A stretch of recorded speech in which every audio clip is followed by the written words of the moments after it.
Hello students, in today's video we are going to discuss some disadvantage of friction and also we will learn the application of friction. So without any delay let's start. देखिए student, सबसे पहले मैंने लिखा है disadvantages of friction.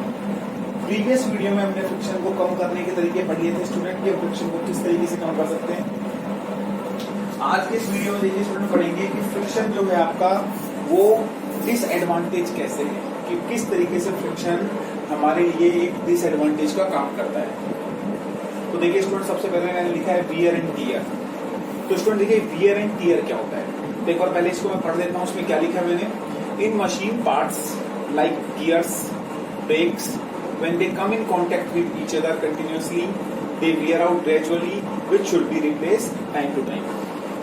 तो देखिए student होता क्या है, देखिए स्टूडेंट जो मशीनें होती हैं, जैसे एग्जांपल के लिए कुछ गियर वगैरह जो होते हैं, आपके ब्रेक्स होते हैं, इसके अलावा और बहुत सारी ऐसी मशीनें होती हैं। ये देखिए स्टूडेंट, ये क्या होता है कि इनके अंदर जनरली एक पार्ट दूसरे पार्ट से जनरली कनेक्टेड होता है, या हम कह सकते हैं कि एक पार्ट दूसरे पार्ट से इनका जुड़ा रहता है। तो स्टूडेंट देखिए, ये जब एक पार्ट दूसरे पार्ट से लगातार जुड़ा होता है तो इनके बीच में फ्रिक्शन जनरेट होता है।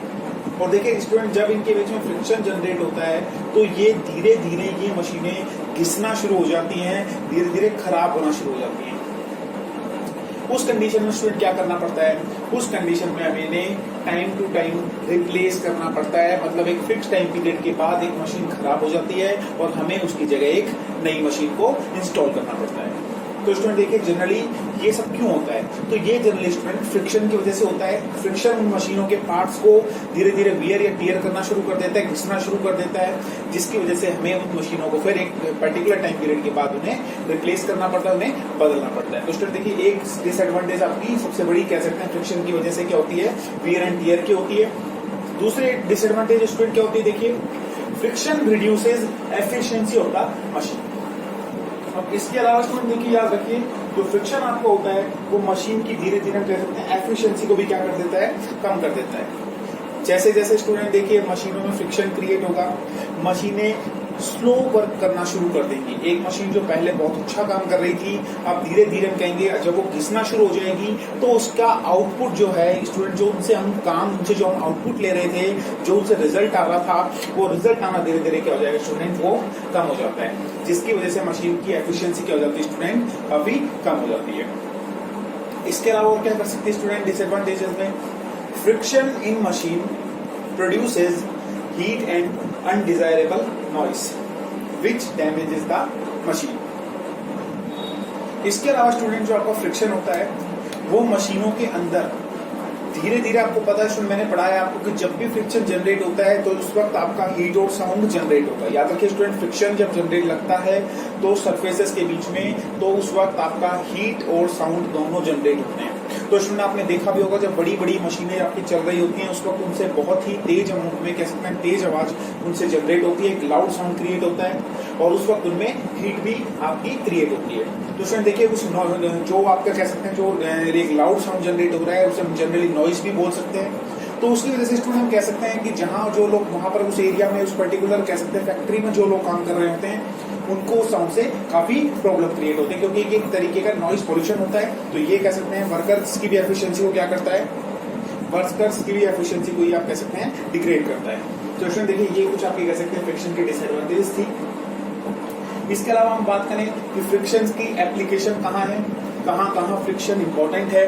तो स्टूडेंट देखिए, बहुत ही सिंपल पॉइंट्स है। सबसे पहला पॉइंट लिखा हुआ है, सबसे पहले मैं हेडिंग बोल देता हूँ, एप्लीकेशन ऑफ फ्रिक्शनल फोर्सेज। तो देखिए इसमें क्या लिखा हुआ है, we would not be able to walk if there had been no friction between soles of our shoes and the ground. इसका मतलब क्या है स्टूडेंट, देखिए इसका मतलब ये है स्टूडेंट कि जब हम रोड पर चल रहे होते हैं तो स्टूडेंट देखिए हमारे जूतों के सोल्स और ग्राउंड के बीच में एक फ्रिक्शन एक्ट करता है।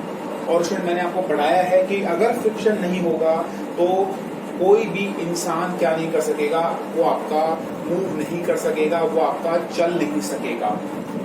तो हम कह सकते हैं स्टूडेंट कि चलने में कौन हेल्प करता है, तो स्टूडेंट याद रखिए चलने में आपका कौन हेल्प करता है, आपका फ्रिक्शनल फोर्स। तो चलने के लिए फ्रिक्शनल फोर्स बहुत ही इंपॉर्टेंट होता है।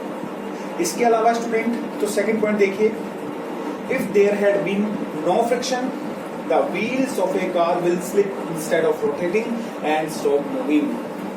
और स्टूडेंट देखिए, अगर फ्रिक्शन नहीं होगा तो स्टूडेंट याद रखिए, जो आपकी गाड़ी है, आपकी कार है, आपकी बाइक्स है, उनके व्हील्स जो होते हैं, उनके जो टायर होते हैं, वो क्या करेंगे स्टूडेंट, वो आपके स्लिप कर जाएंगे, यानी कि वो आपका मोशन नहीं कर पाएंगे, वो सिर्फ एक जगह पर ही क्या करते रहेंगे, रोल होकर रह जाएंगे, यानी वो आगे की तरफ मूव नहीं कर पाएंगे।